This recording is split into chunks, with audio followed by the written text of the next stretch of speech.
We're dreaming of reaching our first 1,000 subscribers. Subscribe and be the first to discover new stories every day.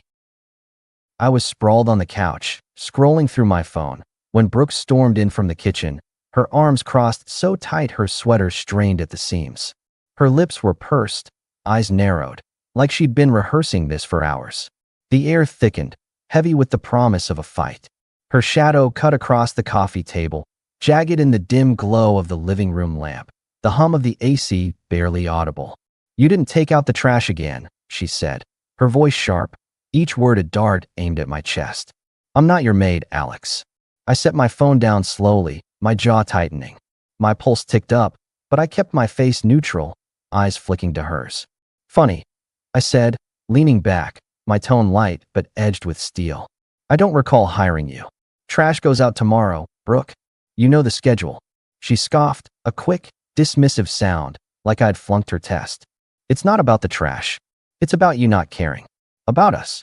Irritation sparked in my chest, hot and sharp, but I didn't bite. Her flushed cheeks, the twitch of her fingers like she wanted to hurl something. This wasn't about trash. She was scripting a fight, trying to pull me into her drama. I wasn't playing. "Brooke," I said, my voice steady. "If you've got something real to say, say it.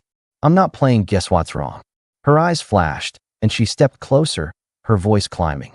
"You're never here, Alex. You're checked out. I'm carrying this whole relationship while you act like everything's fine." I let out a short laugh, not because it was funny, but because it was absurd. "Carrying it? Brooke, I pay the rent, cook half the time, keep this place from falling apart. What exactly are you carrying? Your grudges?" She froze, her mouth half open, caught off guard. Her face hardened. "Don't turn this on me. You're the one who doesn't care. I'm not here to stroke your ego." That landed like a jab, my shoulders tensing, fingers curling into the couch. But I smiled, slow and deliberate. "And I'm not here to chase someone who acts like I'm invisible," I said, my voice low, each word a blade. "You want to talk about caring? Look in the mirror first." Her eyes widened, her breath hitching, her fingers twitching against her crossed arms. She was scrambling for a comeback, but I'd struck first, and it felt sharp, clean. My heart pounded, but I held her gaze, unyielding. This was just the opening move. The next morning, I was up early, the kitchen alive with the sizzle of eggs and the rich scent of coffee brewing in the drip machine. I hummed an old rock tune, low and easy, as I slid 2 eggs onto my plate, only mine. The counter was clean except for my mug and plate, a deliberate choice. I'd left Brooke's favorite blue ceramic mug untouched in the cupboard, a silent jab. The kitchen clock ticked softly, the fridge humming in the background. Brooke shuffled in, her hair a tangled mess, still in her oversized flannel pajamas, her bare feet scuffing the linoleum. She glanced at the single plate, then at me, her brows knitting together, her lips pursing as she leaned against the doorway. "You didn't make any for me?" she asked, her voice a mix of surprise and accusation, her arms crossing tighter, her nails digging into her elbows.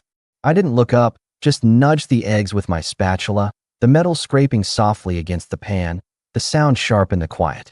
My chest tightened, a faint coil of tension in my shoulders, but I kept my movements slow, pouring coffee, grabbing a fork, acting like her presence was just background noise. "You're a grown woman, Brooke. Fridge is stocked. You've got hands." My tone was calm, almost cheerful, but there was a bite beneath it, a line drawn in the sand. She stared, her fingers tightening on the doorframe, her breath quickening, a slight flush creeping up her neck. I could feel her gaze boring into me, waiting for me to crack. The silence stretched, heavy, the air thick with her unspoken challenge. She set her jaw, her eyes darting to the cupboard. "You didn't even set out my mug." "What? I don't exist to you now." I glanced at her mug, its blue glaze catching the morning light, then back at my plate, my lips twitching into a faint smirk. My pulse ticked up, but I kept my posture loose, a stony.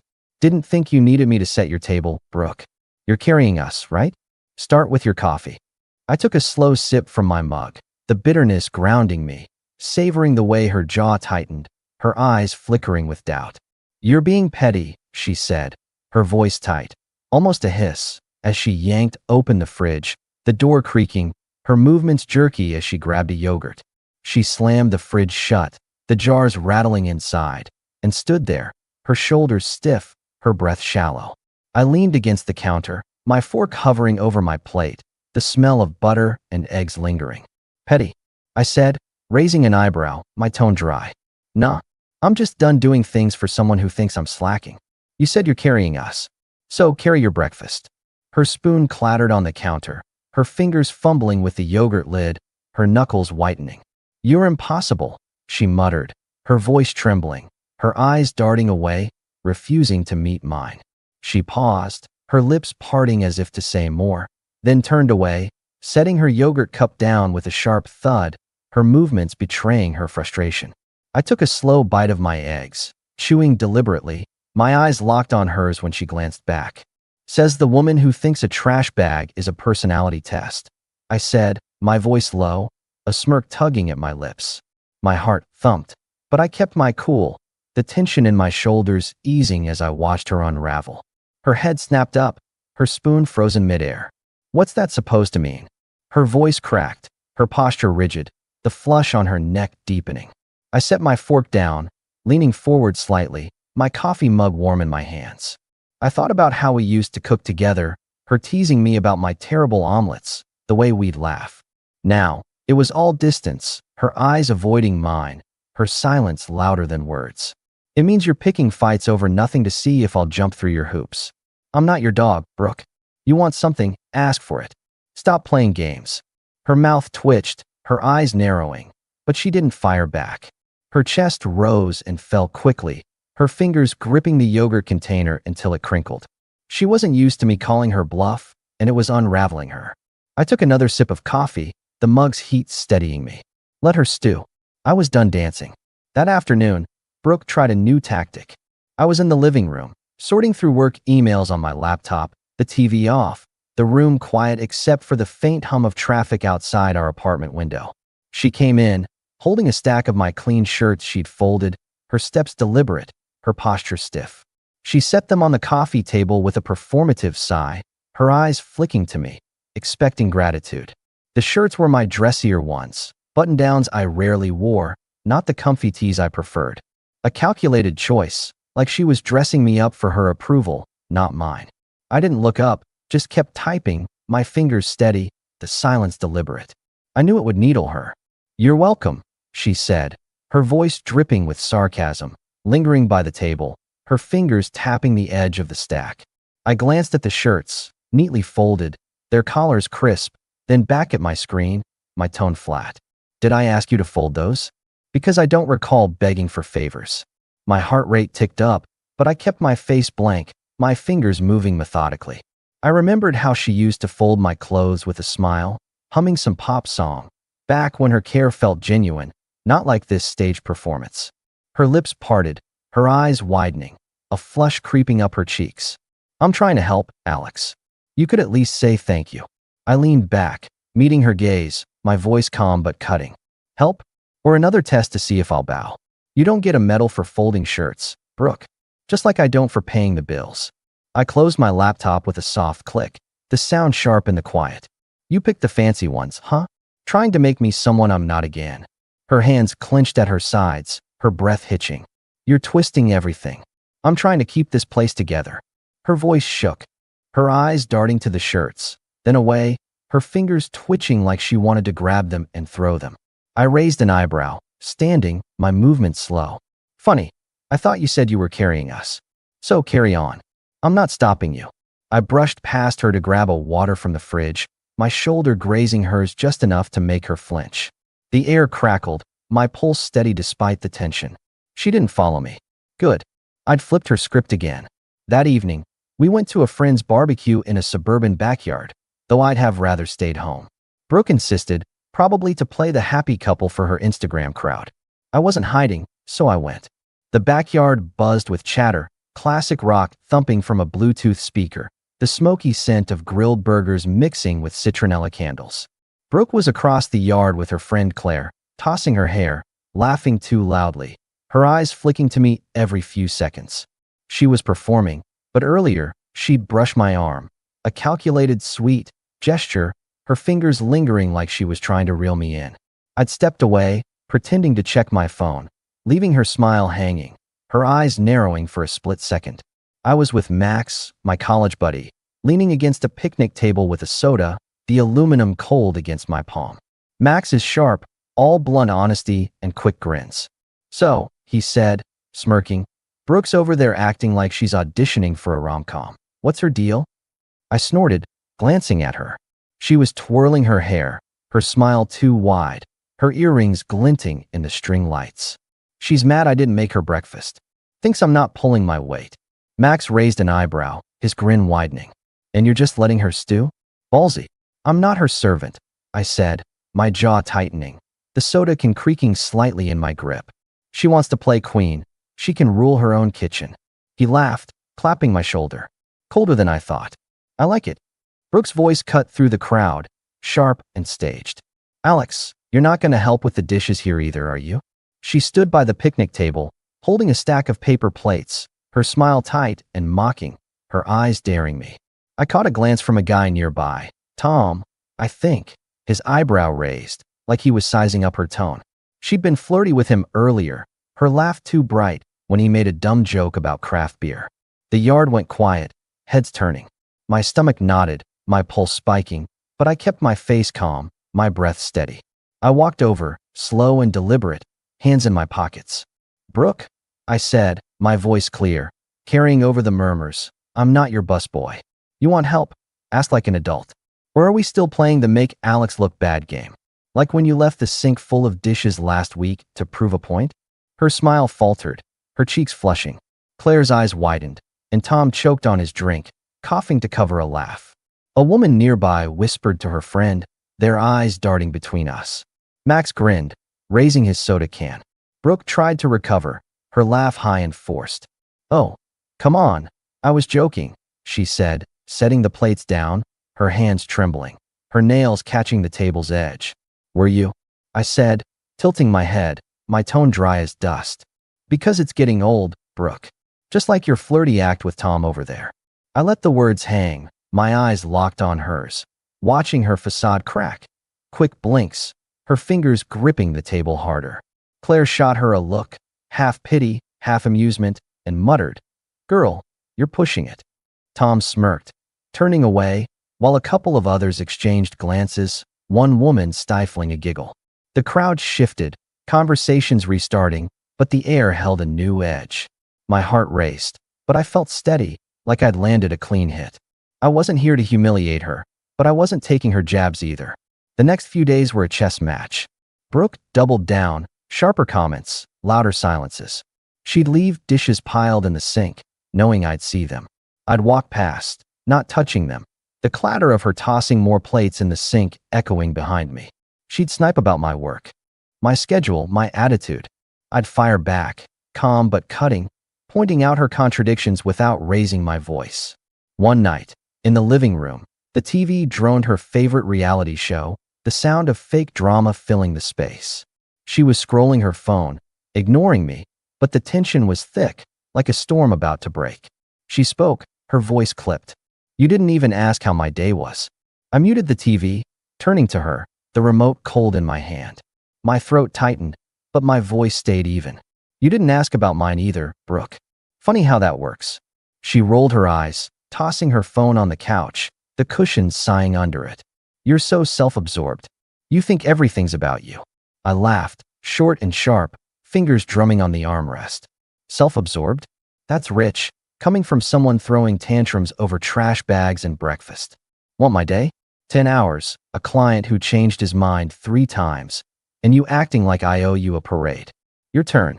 Her mouth opened, then closed, her eyes flickering with surprise. "You're twisting this," she said, her voice shaking. "I'm just asking for effort." "Effort?" I leaned forward, eyes locked on hers. "I'm cooking, cleaning, paying bills, and you're still complaining. What's your effort, Brooke? Tell me. I'm listening." She stood, hands clenched, her knuckles white. "You're making me sound like the bad guy."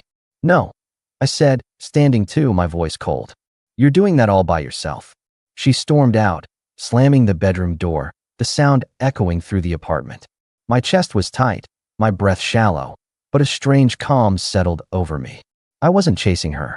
The weekend brought my brother, Dan, a big guy with zero patience for nonsense.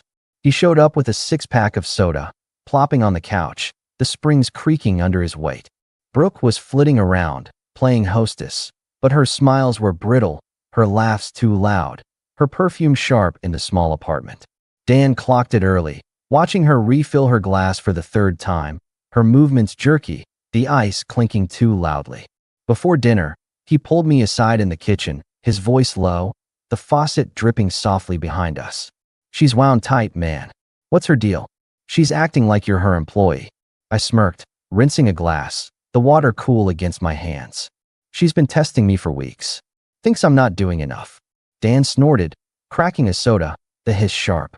"She's in for a surprise. You're not the groveling type." He leaned against the counter, his eyes narrowing. "You don't look thrilled with this setup, man. You good?" I hesitated, drying the glass, my fingers tight around the towel. "It's a lot," I admitted, my voice low. "She's been on me nonstop, like I'm failing some test I didn't sign up for." Dan nodded, his jaw tight. "You always gave too much, Alex. Time to stop." Over pizza I'd ordered, for me and Dan, not her. He leaned back, eyeing her across the table. "So, Brooke," he said, his voice casual but sharp, "you happy with my brother? Or are you just sticking around to see how much you can push him?" My fork stopped, my pulse kicking up. Brooke's smile froze, her eyes darting to me. Then Dan, her fingers tightening around her glass. "What's that supposed to mean?" she asked, her voice high, defensive. Dan shrugged, sipping his soda, the can glinting under the kitchen light. "Just asking. You seem comfortable throwing shade, but I'm wondering if you know who you're dealing with. Alex isn't some pushover." I smirked, letting her squirm, my pulse steady despite the tension. Brooke's face reddened, her nails digging into her palm. "I'm not throwing shade," she said, her voice wavering. "We're just working through things." Dan snorted, setting his can down with a clink. "Working through things? Looks like you're working him over." I laughed, loud enough to make her flinch. "He's not wrong," I said, my tone firm. "You've been testing me for weeks, Brooke. I'm done with your games." She tried to laugh it off, her voice shaky. "You're both ganging up on me. That's not fair." "Not fair," I said, raising an eyebrow. "What's not fair is you acting like I'm failing you when I'm holding this place together. Want to talk fair? Let's talk about you leaving dishes in the sink to see if I'll clean your mess." Her eyes widened, her mouth opening. "I'm trying to keep things together too," she said, her voice cracking, her hand shaking as she set her glass down. "Trying?" Dan cut in, his grin sharp. "Looks like you're trying to see how far you can push him before he snaps. Spoiler, he won't." She stood, her chair scraping the floor, her face flushed. "I don't need this," she said, her voice trembling, and stormed to the bedroom, the door slamming behind her. Dan gave me a nod, his eyes steady. "You got this, man," he said quietly, cracking another soda. My pulse was steady, my shoulders relaxed. I was in control. The final straw came on our anniversary. I'd planned nothing, and neither had she. No card, no dinner, no acknowledgement. It stung, a dull ache in my chest, but I wasn't surprised. That morning, she came out of the bedroom, dressed to go out, her purse slung over her shoulder, her heels clicking on the hardwood. "I'm meeting Claire and the girls tonight," she said, her voice casual, like she was mentioning a grocery run. "Don't wait up." I was at the kitchen table, sipping coffee, fingers tight around the mug, the ceramic warm against my palms. My heart rate spiked, but my face stayed blank.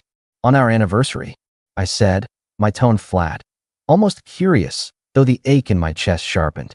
She shrugged, not meeting my eyes, adjusting her earrings, the gold catching the light. "It's just a night out. You don't own me, Alex." I set the mug down, the clink sharp in the quiet room. My throat was dry, but my voice came out steady, cold. "You're right. I don't. And you don't own me. But here's the deal, Brooke, you're not my girlfriend anymore. You're just someone who lives here. Go have your night. Tomorrow, start looking for a new place."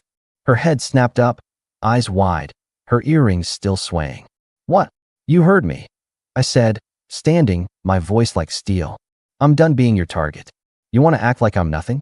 Fine. You can live like I'm nothing too. Pack your stuff." She laughed, shaky and forced, her hands trembling as she gripped her purse. "You're joking. You can't just." "I'm not joking." I cut her off, stepping closer, eyes locked on hers. You've been checking out for months, Brooke. I'm making it official. You're not my problem anymore. Her voice broke, her hands shaking. This is our anniversary. You're doing this now. You did this, I said, my voice low, unyielding. Every fight you picked, every time you acted like I'm not enough, you built this. I'm done pretending it's okay. She tried to speak, her lips parting, but I turned and walked to the bedroom, shutting the door with a soft click.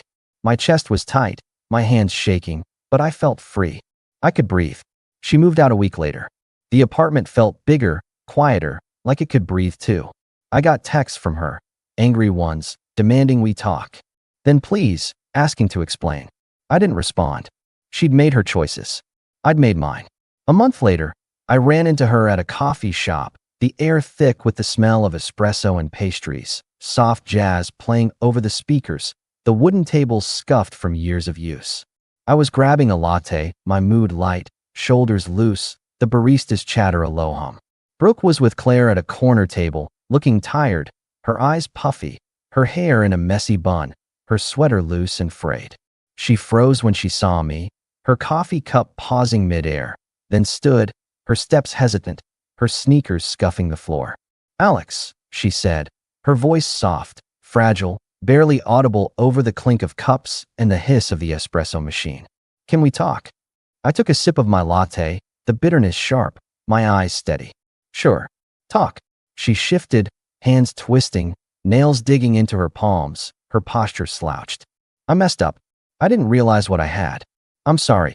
Her voice trembled, her eyes glistening, avoiding mine. I felt a flicker of pity, but it passed.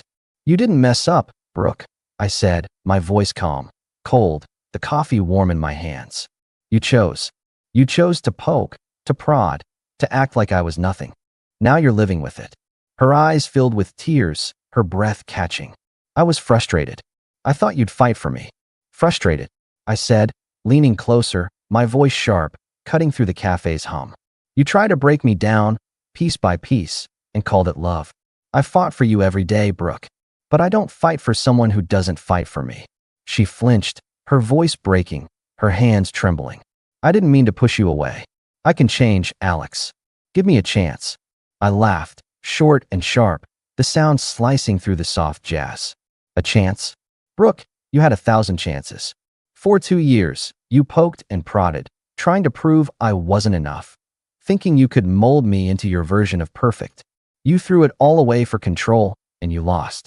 Here's the truth. You'll spend years chasing the stability, the loyalty, the life I gave you, but I'm already miles ahead, and you're not in my rear view." She gasped, her face crumpling, tears spilling as she tried to speak. "Alex, No." I cut her off, my voice like ice, my posture steady despite the thump of my heart. "You don't get to rewrite this now. You wanted a game. You played. You lost." I took another sip, the latte's bitterness grounding me. Claire looked over, her expression unreadable, her coffee untouched. The barista glanced our way, then away, wiping the counter. "Good luck, Brooke," I said, turning to leave. The bell above the door jingled, the sound crisp as I stepped into the cool evening air, my steps light, my heart steady. She'd learn, or she wouldn't. It wasn't my burden anymore. Now I'm good. The apartment's mine, clean, quiet, no tension. I cook what I want, watch what I want, live how I want. Dan comes over, and we laugh about the old days, cracking sodas and swapping stories, the fizz of the cans echoing in the living room. Work's busy, but I'm sharp, focused. I don't miss her. I miss the idea of what we could have been, maybe, but that's gone. I learned something. Respect isn't a gift. It's earned, and it goes both ways. Brooke thought she could poke, prod, make me dance to her tune. She was wrong. And the best part? I didn't have to yell or beg or